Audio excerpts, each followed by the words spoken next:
Poland has traditionally belonged to the group of Central European countries with the highest support for membership in the EU and NATO. This year's GLOBSEC trends data reconfirm Poland's leading position in this sense, especially when it comes to NATO. 92% would have probably voted to stay in NATO in a referendum in spring 2019.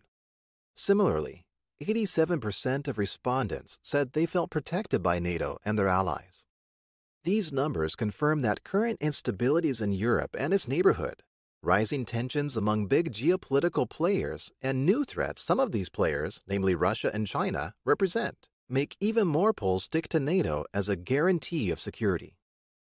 Poles have traditionally held relatively strong opinions on Russia, probably due to Russia's foreign policy in the last decade or so, and Poland's not unique but difficult historical experiences with that country. Moscow is nowadays perceived as a clear threat to Poland by 77% of its citizens.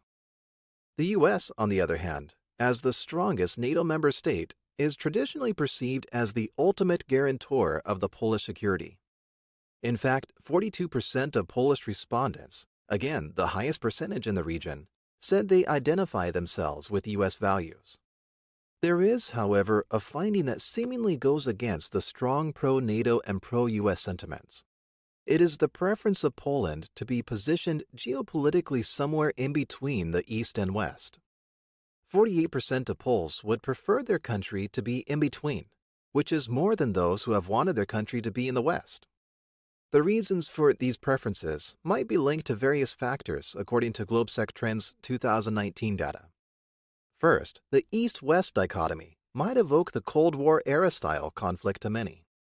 The experiences of the 20th century might make people refrain from choosing one side. One of the arguments is that people want to stay on relatively good terms with everyone just to prevent a conflict. Second, given the difficult 20th century, and still a relatively widespread feeling of being let down by the Western Allies between 1939 and 1945 on a few occasions, Poles and others in Central Europe are reluctant to trust someone fully. Third, some political voices argue for Central Europe becoming this imaginary bridge between the East and West that serves as a mediator between the two blocs and can get the best of both worlds. This is probably the most dangerous attitude, as it refers to a completely constructed concept. And fourth, many simply do not position Poland on the West because of geography.